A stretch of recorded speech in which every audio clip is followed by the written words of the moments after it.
Will car enthusiasm fade away with the internal combustion engine?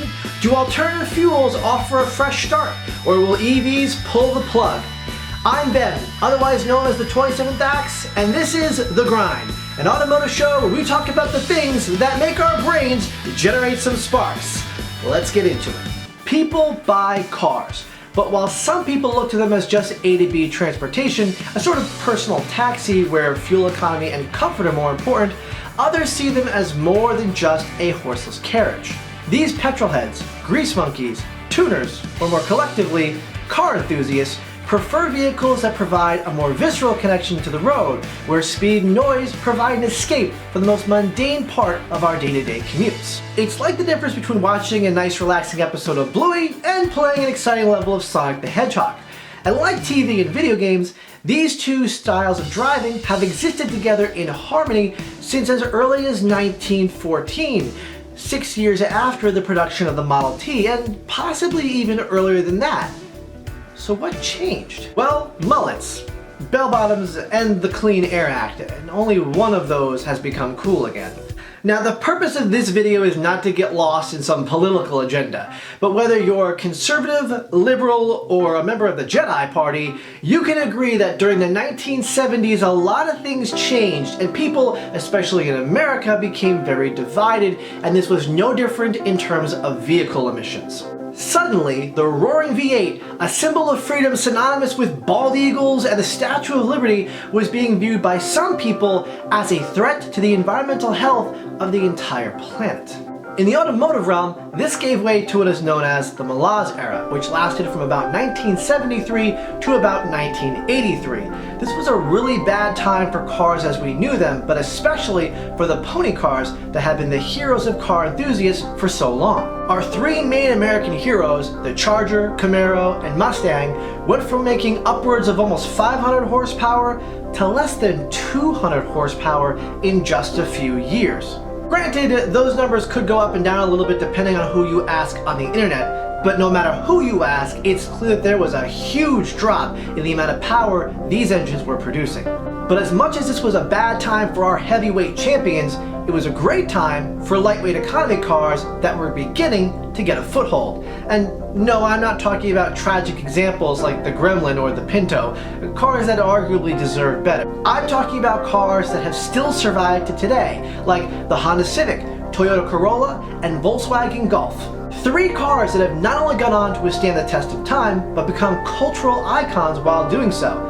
The Honda Civic has had a variety of great motors, most notably the K24, which is now just a common engine swap as the Chevy V8s of old.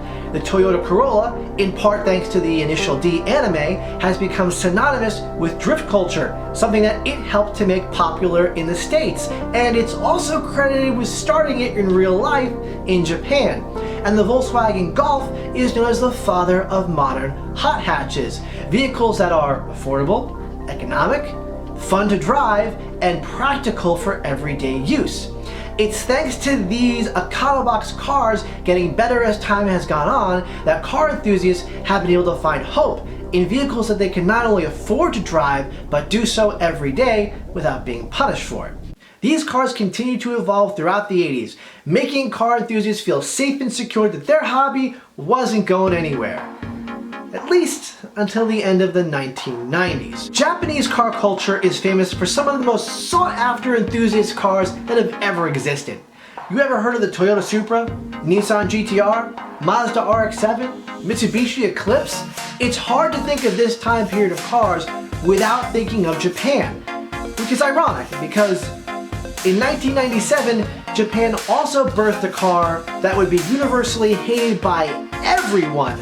A car that made its way stateside in 2000. Yeah, that's right. We're talking about the Toyota Prius.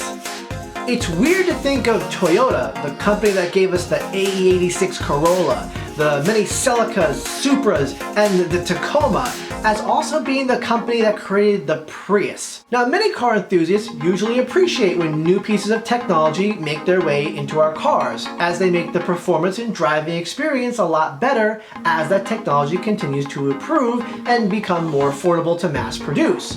But the Prius is a weird story on modern technology. Much of the technology in your car today came from auto racing.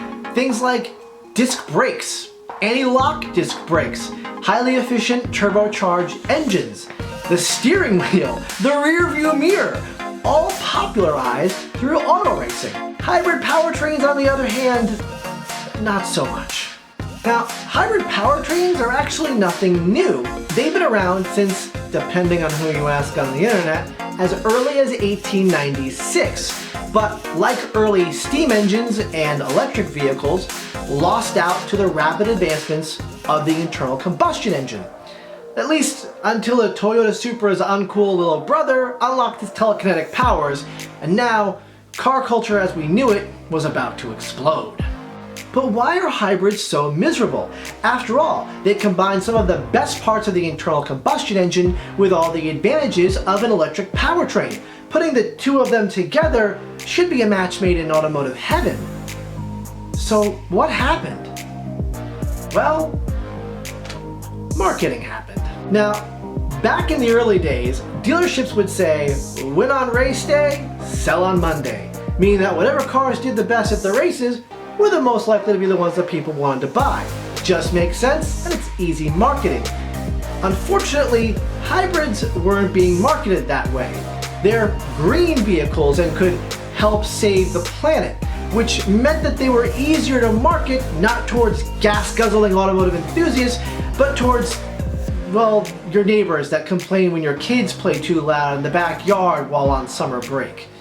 The same type of people who are more likely to ask to speak to your manager, and more prone to road rage or driving too slow in the fast lane because, quite frankly, it doesn't matter what time they show up to work, they own the place. Unfortunately, this created a cultural divide between the type of people who would buy these cars and regular auto enthusiasts. But what was worse is as the price tag on a lot of these hybrids and EVs grew, so did the financial barrier to acquire one, making them more toys of the rich, people who prefer luxuries and comfort over driver feel, and thus made it the perfect antagonist to car enthusiasts everywhere. But this was before the calendar date gained perfect vision and the whole world was turned upside down.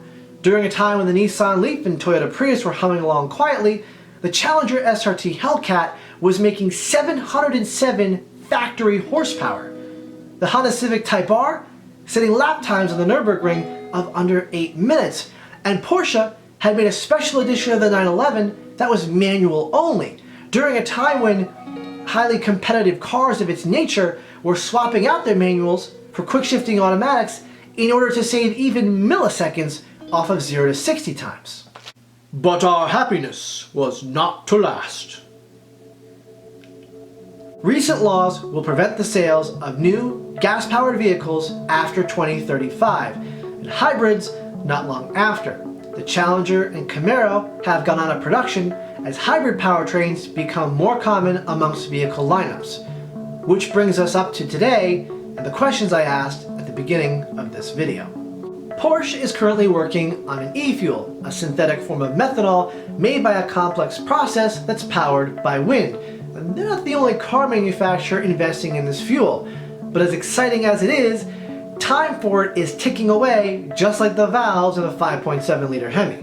Meanwhile, hydrogen, that other alternative fuel that shows up every once in a while only to disappear again, is currently on the focus of Toyota, who plans to use it to eliminate the need for EVs. And while hydrogen has come a long way, it's still not in a place to replace gasoline, at least not yet. Hyundai is also experimenting with hydrogen, but on a much smaller scale. Even if e-fuel does save the internal combustion engine, it's not going to save it forever. Eventually, whether we like it or not, hybrids followed by EVs will become the way of the future. So are we doomed? No, I don't think we are. Remember Hyundai, that Korean manufacturer that I just mentioned for the first time in this entire video? Well, they're not exactly known for being the best car company of all time, and even recently they've had plenty of shade thrown their way. But they've done something that might save the future of car culture as we know it. They've done something and said something that no other auto manufacturer has had the guts to say in recent years. Driving still matters. Now you may have heard some auto manufacturers say something along those lines in regards to their gas-powered vehicles, but when Hyundai said it, they said it in reference to the new Hyundai Ioniq Q5N, an electric vehicle. And it's not just any electric car. It has simulated gears, it has multiple drive modes, it makes an airplane jet engine sound. It's an EV for car enthusiasts. If Hyundai and Kia suddenly become the cool car manufacturers of the future, you better believe that's going to cause the entire rest of the industry to be flipped upside down and called into accountability. To be honest with you, I didn't write an ending to the script for this video, and I don't think we need one, because the conversation is going to keep going. Over the last couple of years, we have seen some absolutely wild last call cars from Dodge, from Honda, from Toyota, from Subaru, cars that are absolutely out of this world and rocket ships in comparison to the cars of old. We need to make sure that we're staying up to date on the changes in automotive technology so we're not left behind. And that means staying up to date on EVs as well. Who says you can't modify an EV? There's no reason why car enthusiasm has to stop here. It's up to me, you, and the rest of the community to keep the flame alive. And nothing burns better than lithium ion. Yikes. So what do you think? How do you feel about e-fuels? Do you like hybrids or hate them? And what are your thoughts on electric vehicles? Would you buy an electric vehicle if they weren't so boring and mundane? Either way, make sure you keep it in gear.